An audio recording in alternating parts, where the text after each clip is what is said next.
یحییٰ بن سعید قطان نے اعمش سے بیان کیا، انہوں نے کہا کہ مجھ سے شفیق نے عبداللہ بن مسعود رضی اللہ عنہ سے بیان کیا، انہوں نے فرمایا کہ پہلے جب ہم نبی کریم صلی اللہ علیہ وسلم کے ساتھ نماز پڑھتے تو ہم قاعدہ میں یہ کہا کرتے تھے کہ اس کے بندوں کی طرف سے اللہ پر سلام ہو اور فلاں پر سلام ہو۔ اس پر نبی کریم صلی اللہ علیہ وسلم نے فرمایا کہ یہ نہ کہو کہ اللہ پر سلام، کیونکہ اللہ تو خود سلام ہے، بلکہ یہ کہو۔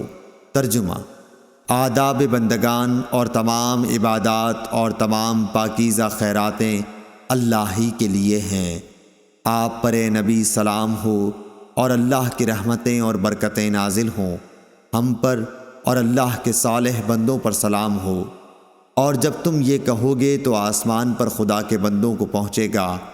آپ صلی اللہ علیہ وسلم نے یہ فرمایا کہ آسمان اور زمین کے درمیان تمام بندوں کو پہنچے گا۔